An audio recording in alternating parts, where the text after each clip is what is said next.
By the end of this short video, you will be able to understand one of the best Spark optimization technique which are being widely used in industry, which is known as catch and persist.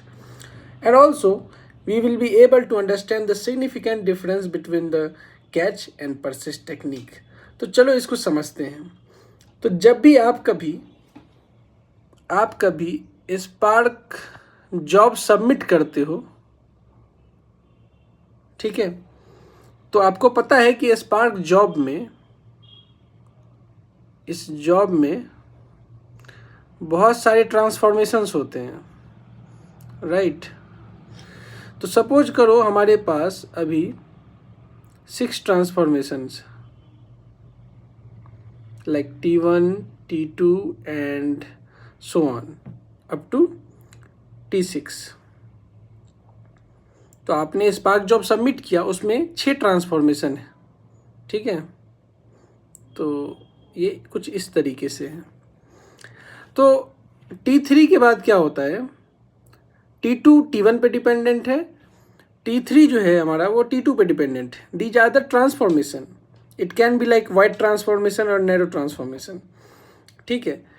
तो अब जो T4 है ना वो 3 पे dependent है, T5 भी 3 पे डिपेंडेंट है और T6 भी 3 पे डिपेंडेंट है.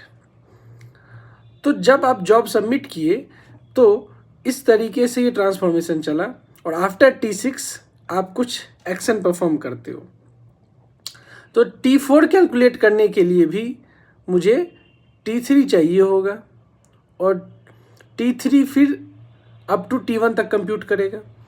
T5 के लिए भी मुझे T3 चाहिए होगा और T3 से T1 जाना पड़ेगा. तो आप देख रहे हो transformation number 4 to 6 is dependent on all this T1, T2 and T3. तो इसमें होता क्या है, 4, 5, 6 जो भी अपन ट्रांसफॉर्मेशन है वो क्या करता है, बार बार वो T1, T2, T3 कंप्यूट करता है.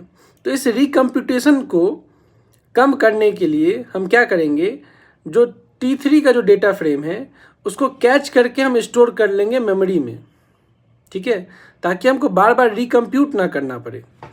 इसी को बोलते हैं कैचिंग. परसिस्ट भी सेम ही काम करता है, पर वो T3 का जो डेटा फ्रेम है इसका वो डिस्क में स्टोर करता है, ठीक है. तो ये सिग्निफिकेंट डिफरेंस. और चूंकि बार बार रिकम्प्यूट ना करना पड़े, क्योंकि ये सेम काम रिडंडेंट काम करना पड़ रहा है, तो इसको अपन ऑप्टिमाइज कर सकते हैं किसी स्टोर करके T3 के डेटा फ्रेम को, ठीक है. तो यही था हमारा डिफरेंस.